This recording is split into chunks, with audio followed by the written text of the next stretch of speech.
So, hello, welcome back to another episode of the Self-Development with Tactics podcast. I do really dearly hope that you can hear me. I'm just gonna do things completely different than normally because I need to tidy up my room, and that is the reason why I am now recording while I'm tidying up my room, which means that the audio is probably gonna be very fluctuating between good and extremely horrible. There's also going to be some sounds since I'm just, not staying around or whatnot. I just also need to do things. But yeah, what I want to talk about is the mind to some degree, because this is something that I need to focus on as well. The power of the mind, as I've been throughout the years talking about so fucking often. It is actually insane, a tremendous amount of books are about the mind. A tremendous amount of books are about, how to control the mind, what to do with it, and why you should be controlling it. And the thing is, everything starts with the mind. If I now decide that, smoking is a good idea, it is a good idea for me, period. There's nothing around that. As dumb and as strange as it may sound, but I can create my world, and I am essentially creating my world, which means I can take this for my advantage. I can say, well, whatever I'm doing right now, let it be tidying up my room, I can make this something good, and I can make this something smart, and I can make this something that I can feel good about. On the other hand, I can also make it something that I feel terrible about. When I do not feel that it is sensical, when I do think that, it is a waste of time or whatever, then, it is a waste of time, What I say it becomes, which, yeah, if you can use it, and if you can just use it for yourself to make your life better, then it is amazing. But most often we can find ourselves in places where this is just really not the case, and I'm aiming towards psychological health and or mental health and or also mental health problems, because it is very easy to make things seem bad by thinking about them as bad. And I clearly understand, and I clearly also see that it is not easy. It is far from easy to control your mind to such an extent that, at least it is the case for me, maybe it is actually pretty easy, but it's just not easy for me. But controlling your mind in such a way that it is serving you completely, that there's no singular notion of something that is just a burden for you and not good for you. No, it's not easy, at least not for me. But I think writing down, as I've recently discovered, is a really good idea, to also see your thoughts and objectively being able to see your thoughts, which, this whole objectivity and whatnot, I think it is amazing. And I think it is also very useful because, we get really emotional and things really get subjective. So when you can see things objectively, you notice the bad things. You can notice those wrong thought patterns that you might be having, those thoughts that are not serving you, those thoughts that are just hurting you, those thoughts that are not even real, and they are not even correct. This is not how reality is. This is not how things are. And this is bad. It really is bad. And by thinking about things in that way, it kind of, gets clear why so many people do have issues with mental health. And I have seen that it kind of really is an overwhelming amount of people that have to deal with that and are struggling with that. But, it is understandable, I guess, And I also do not want to say that, it's all social media's fault and, we should ban social media and it is entirely bad and whatnot. No, I think it isn't. As I've been talking about it so often, I would argue that it is just a force, something really tremendously powerful that we just can't deal with, period. We just cannot deal with it. At least not everyone. Some people can indeed, and they're, happily using social media for their business, or happily using social media to stay in contact with people, but they do not let social media dictate their life and dictate how they should think. And this is also one point why I believe objectivity is great, because if you think something that might be derived by social media, meaning, okay, this person is just super duper happy, well, stepping back a bit and having a look at this thought and rethinking this thought and re-evaluating this thought. Is this actually the case? Is this actually real? Is it actually the case that this person is super duper happy and I am not? Well, if I objectively think about it, well, I could first of all say, well, if this person is really happy, then I'm grateful. I'm grateful and happy that this person is happy, even if I am not, because, why should it be unhappy? Why should it be angry when somebody is happy? Like, this is really amazing, whether I know this person or not, whether this person means something to me or not. Like, does it really matter? Is it really that important? I would argue that it isn't. I think that we all should be happy, and we all should be, have the capability of being happy. But going back to this original thought, reevaluating things, also your decisions, is a really viable thing. Nothing is just put into stone. Like, just because I'm making this one decision right now doesn't mean that I cannot change my decision and I cannot do something about this decision.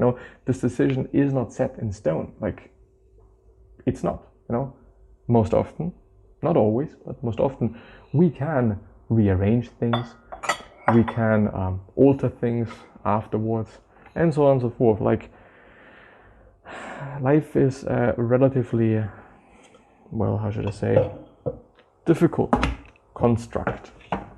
There are so many things, so many opinions, so many people that I think getting overwhelmed is actually quite the easy task. We all get overwhelmed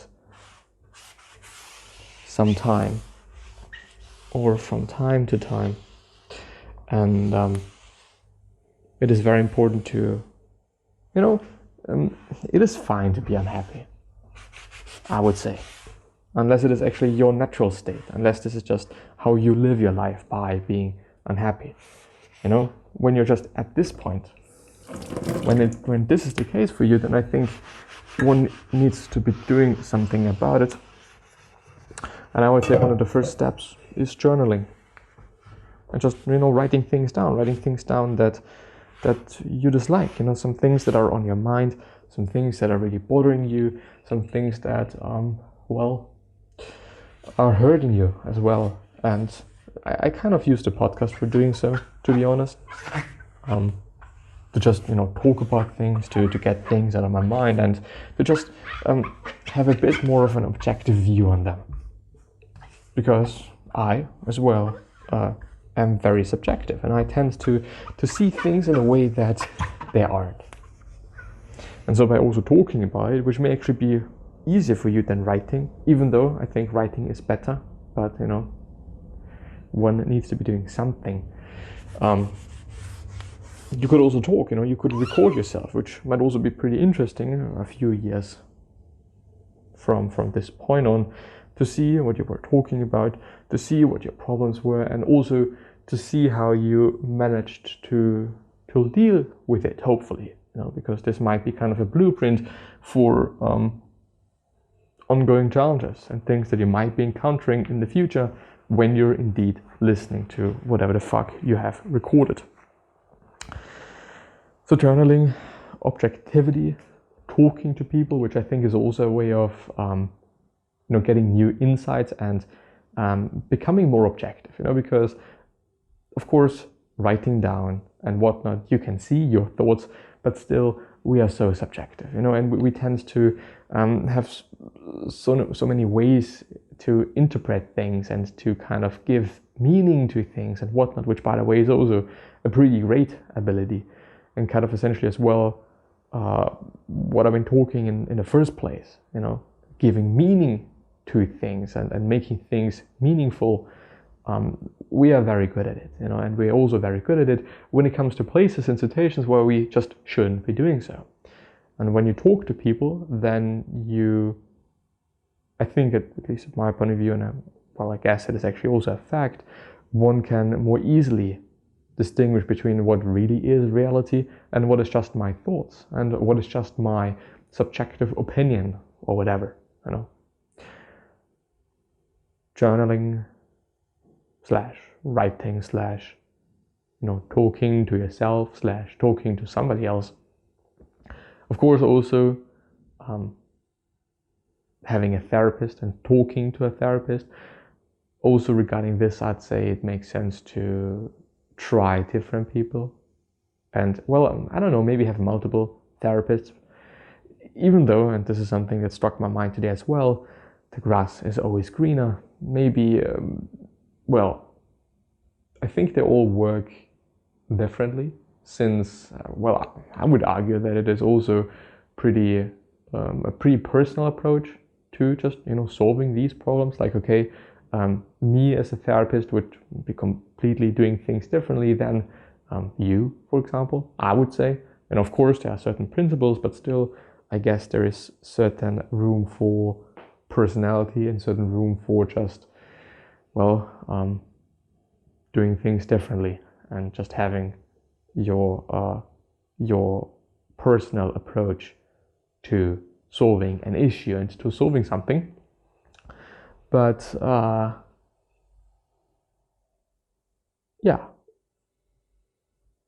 therapists, also I think sports and correct diet / dopamine regularity, which is very interesting. And Andrew Huberman, by the Huberman Podcast, I do hope that I'm not butchering this name or his name, was also talking about the fact that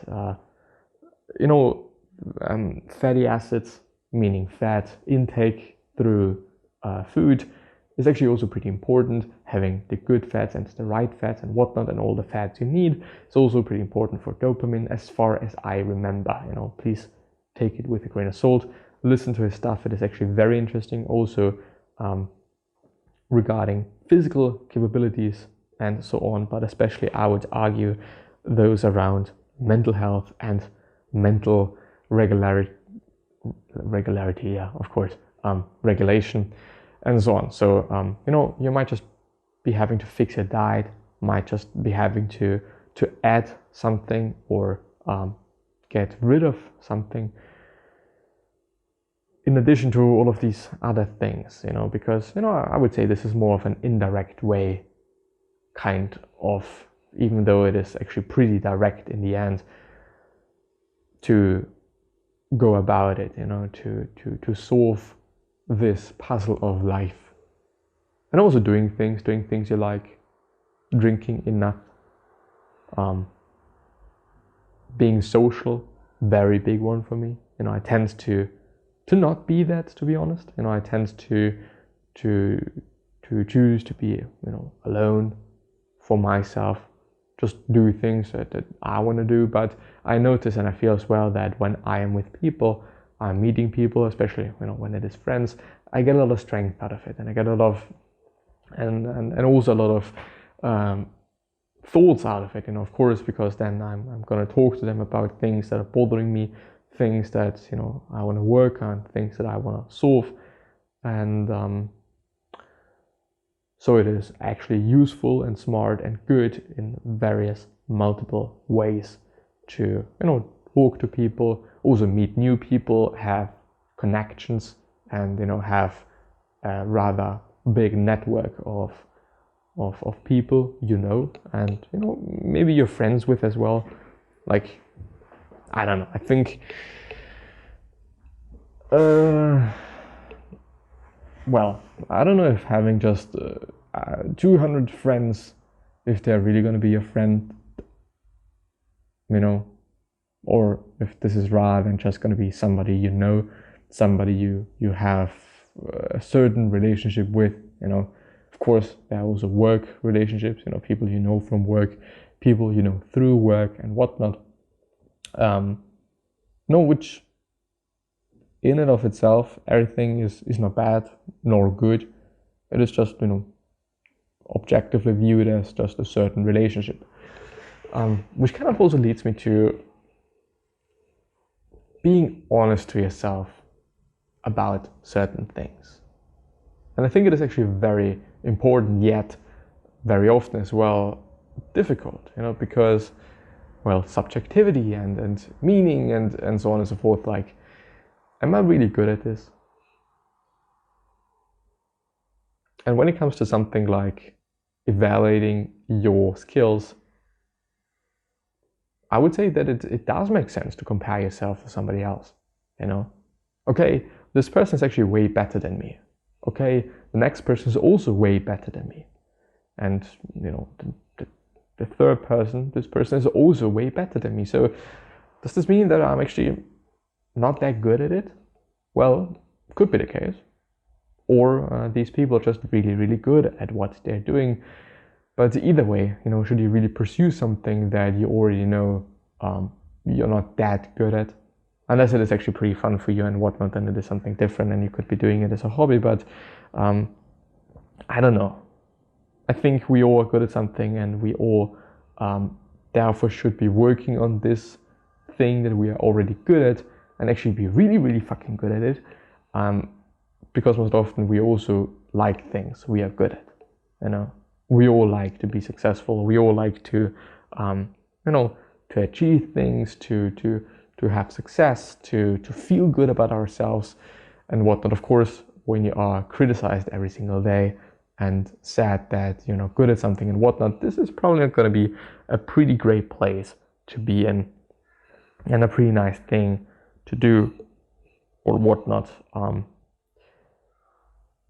But yeah, I think that I'm end the episode there. Journaling, talking to yourself, talking to somebody else, you know, maybe any other form of expression like drawing, even though something like this is very difficult for me, since it is, you know, also very indirect, you know, a direct but still indirect way of solving things. But also therapists, maybe multiple therapists, talking to friends, socializing, having friends, and also really actually focusing on that. You know, maybe sometimes as well, kind of, okay, I'm not gonna work as much and I'm gonna kind of mix things up a bit so that I do have more time for meeting new people, for talking to people, for whatever it might be. I think very important, pretty good, and so on and so forth.